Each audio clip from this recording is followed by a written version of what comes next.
குழந்தையை குழந்தையாய் பெற்றெடுக்கும் தாய் ஆரோக்கியம். தாய் சேய் 2 பேருக்குமே ஆரோக்கியத்தை கொடுக்கக்கூடிய ஒரு பரிகாரம் தான் இந்த பரிகாரம். கர்ஸ் சாபத்தின் மூலியமாகவோ இல்லை பிளாக் மேஜிக் மூலியமாகவோ இல்லை ஏதோ ஒரு தடை மூலியமாகவோ ஏதோ ஒரு கந்திருஷ்டி மூலியமாகவோ இந்த குழந்தைக்கு ஆபத்து என்பது ஏதோ ஒரு ரூபத்தில் இருந்துகிட்டே இருக்கும். மூளை வளர்ச்சி இல்லாமல் ஏதாவது ஒரு சின்ன சின்ன பிரச்சனைகள்லாம் பற்றி இருக்கும் பார்த்தீங்களா, இதை எல்லாத்தையும் நிவர்த்தி செய்வதற்கான தெய்வீக பரிகாரம். பல இன்னல்கள் வரும் தாய்க்கு, பல இன்னல்கள் குழந்தைக்கு வரும்.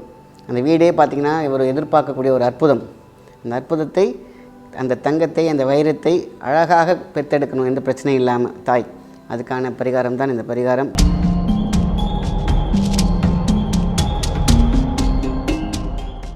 வணக்கம், உங்கள் மாயன் செந்தில்குமார். இன்றைய பதிவு மிகவும் முக்கியமானது. தெய்வீக சிந்தனையோடு மிக முக்கியமான ஒரு பதிவாக இருக்கட்டும், பரிகாரங்களாக இருக்கட்டும்.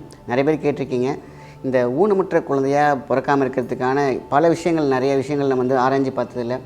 தெய்வீக பரிகாரம் ஏதாவது இருக்குதா அப்படின்னு கேட்டிருக்கீங்க. கண்டிப்பாக ஒரு சூப்பரான ஒரு தெய்வீக பரிகாரம் இருக்கிறது.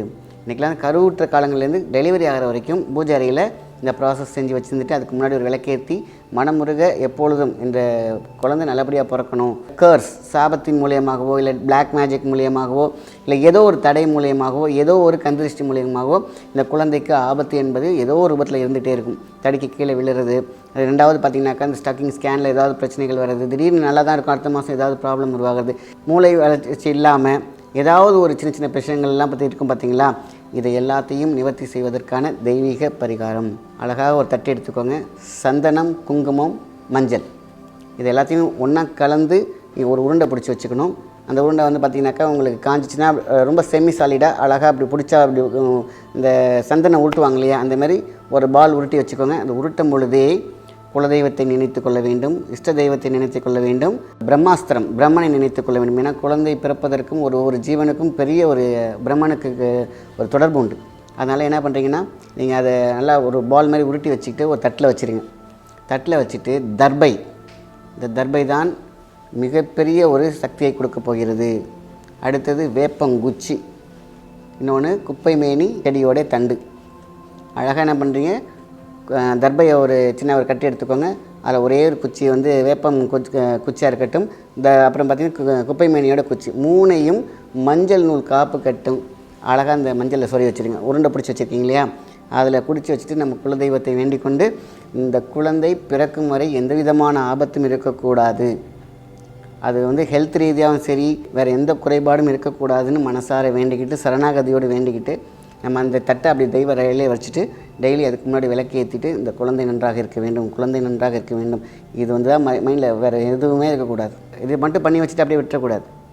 ஏன்னா அந்த செக்கப்பு மெடிசின்ஸ் எல்லாமே நீங்கள் எப்பொழுதும் எடுக்கிறத எடுத்துகிட்டே வாங்க. இது பரிகாரம் எது கேட்டிங்கன்னா, நடுவில் பூந்து விளையாடுறது பார்த்தீங்களா, துரதிர்ஷ்டங்கள், நமக்குன்னு ஒரு பின்புலம் ஏதாவது பேக் ஸ்பாட் இருக்கும் பார்த்தீங்களா, இது எல்லாத்தையும் தடுத்து நிறுத்தும். தாய் குழந்தை எந்த ரூமில் அடிக்கடி இருக்காங்களோ அந்த ரூமில் ஒன்று கூட ஒன்று செஞ்சு வச்சிடலாம். தெய்வ அறையில் ஒன்று, அவங்க தூங்குகிற அறையிலையும் ஒன்று வச்சிடலாம். நைட்டு தூங்குறாங்க இல்லையா தாய், கருவுற்ற தாய், அந்த ரூம்லேயும் ஒரு செல்ஃபில் எடுத்து வச்சிடலாம். அதுக்கு முன்னாடி அந்த பெட்ரூமில் வைக்கிறது வந்து அடிக்கடி விளக்கேற்றணும்னு அவசியம் இல்லை. பட் பூஜை ரூமில் வச்சுருக்கீங்க பார்த்தீங்களா, அது விளக்கேற்றணும். ஸோ அப்போ விளக்கேற்றினா டெய்லி எரிஞ்சிக்கிட்டே இருக்கணுமா, அப்படி இல்லை. காலையில் எழுந்திரிச்சு எப்படி ஒரு தெய்வத்துக்கு ஏற்றுறோமோ அதுமாரி தான். ஏன்னா படைத்த பிரம்மாவே அது உள்ளே வந்து இறங்கி குழந்தையை பாதுகாக்கக்கூடிய ஒரு சக்தி உண்டு. அதனால் இது அந்த காலத்துலேயே செஞ்சு வச்ச ஒரு முக்கியமான ஒரு பரிகாரம்.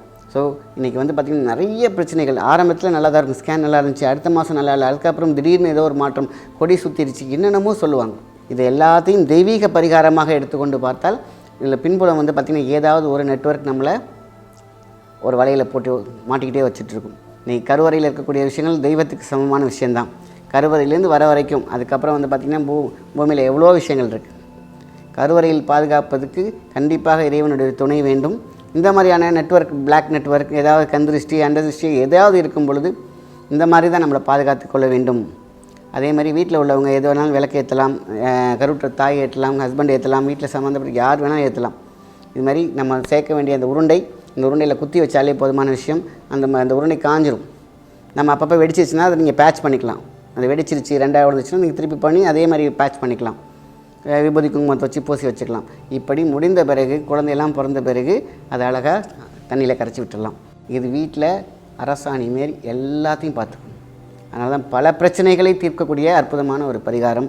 குழந்தையை குழந்தையாய் பெற்றெடுக்கும் தாய் ஆரோக்கியம், தாய் சேய் 2 பேருக்குமே ஆரோக்கியத்தை கொடுக்கக்கூடிய ஒரு பரிகாரம் தான் இந்த பரிகாரம்.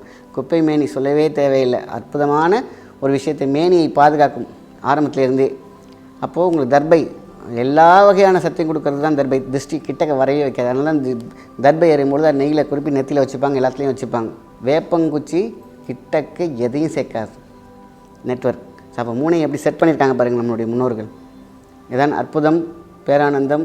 ஒரு குழந்தை பெற்றெடுக்கிறது சாதாரண விஷயம் கிடையாது. பல இன்னல்கள் வரும் தாய்க்கு, பல இன்னல்கள் குழந்தைக்கு வரும். அந்த வீடே பார்த்திங்கன்னா ஒரு எதிர்பார்க்கக்கூடிய ஒரு அற்புதம். அந்த அற்புதத்தை, அந்த தங்கத்தை, அந்த வைரத்தை அழகாக பெற்றெடுக்கணும், எந்த பிரச்சனையும் இல்லாமல் தாய். அதுக்கான பரிகாரம் தான் இந்த பரிகாரம். சக்தியை வழிபட வேண்டும், ஆதி சிவசக்தி. சரணாகதியோடு செய்யணும். ஏதோ செஞ்சு வச்சுட்டு பாட்டு அப்படியே பூசணம் வச்சு விட்டுறக்கூடாது. அதை எந்த அளவுக்கு பாதுகாக்கிறீங்களோ உங்கள் குழந்தை அந்தளவுக்கு பாதுகாப்பாக வரும். குச்சி காஞ்சி போச்சா கவலைப்பட வேண்டாம், சரிங்களா? அப்படி தான் இருக்கணும். கீழே ஒரு கட்டு, மேலே ஒரு கட்டு, எப்படி வேணாலும் சரி, அதுக்குள்ளே இருக்கணும், அவ்வளோதான். இதை நம்ம ஒரு சங்கல்பகமாக டெய்லி ஒரு விளக்கு ஏற்றிட்டு, இந்த குழந்தை நல்லா இருக்கணும், குழந்தை நல்லா இருக்கணும், ஆரோக்கியமாக இருக்கணும், நல்லபடியாக அது பெற்றெடுக்கணும், எந்த வழியும் இல்லாமல் அப்படின்னு நம்ம வேண்டிட்டு வந்தாலே போதும். நம்ம குலதெய்வம் கேட்கும், இஷ்ட தெய்வம் அதை கேட்கும். ஆக குழந்தை பிறப்பதற்குன்னு ஒரு தேவதை இருக்கும், அந்த குழந்தையோட 8 திக்கு தேவதைகள் இருப்பாங்க, அதையும் கேட்கும். கிட்டக்க ஒரு விஷயத்தை அண்ட விட மாட்டாங்க. இதை பார்த்திங்கன்னா எப்போ செய்யணும் அப்படின்னு பார்த்தீங்கன்னா, கன்சீவ் ஆகிட்டாங்க அப்படின்னு உங்களுக்கு தெரிய வந்த பிறகுலேருந்து அன்னையிலேருந்து வைக்கலாம், சரிங்களா? அப்படி வைக்கும் பொழுதே போதும். அது கடைசி வரைக்கும் டெலிவரி ஆன பிறகு வரைக்கும் ஒரு 1 வீக் கழிச்சு கூட நீங்கள் போய் அந்த கரைச்சி விட்டுடலாம். அதேமாதிரி என்றைக்கு செய்யலாம் அப்படின்னு கேட்டிங்கனாக்கா, உங்களுக்கு ஒரு வேளை எந்த டேட் வேணாலும் இருக்குது, டேட் கணக்கு கிடையாது. ஆனால் ஒரு வேளை உங்களுக்கு செஞ்சுன்னா ஒரு வெள்ளிக்கிழமையில் ஆரம்பிச்சிங்கனாலே எல்லாமே நன்றாக இருக்கும். அதேமாதிரி வியாழக்கிழமையில் செய்யலாம், வெள்ளி வியாழன், ஏன்னா குருவுக்கான நாள். அதனால் குருவுக்குள்ள மேலே பாரத்தை போட்டுட்டு இந்த குழந்தை நன்றாக வளர வேண்டும் நினச்சிட்டு அப்படியே ஸ்டார்ட் பண்ணலாம். இது ஒரு முக்கியமான ஒரு பதிவு. ஏன்னா நிறைய பேர் இதை கேள்வி கேட்டிருக்கீங்க. இதை ஏதாவது நடுநடுவில் டிஸ்டர்பன்ஸ் இல்லாமல் நல்லா பெற்றெடுக்கணும் என்னுடைய தாய் அப்படின்னு சொல்லும் பொழுது, எல்லா வகையான நலனையும் பலனையும் பலனத்தையும் கொடுக்கக்கூடிய விஷயம்தான் இந்த பரிகாரம். நல்ல விஷயத்தை மற்றவங்க ஷேர் பண்ணுவோம். நன்றி, வணக்கம்.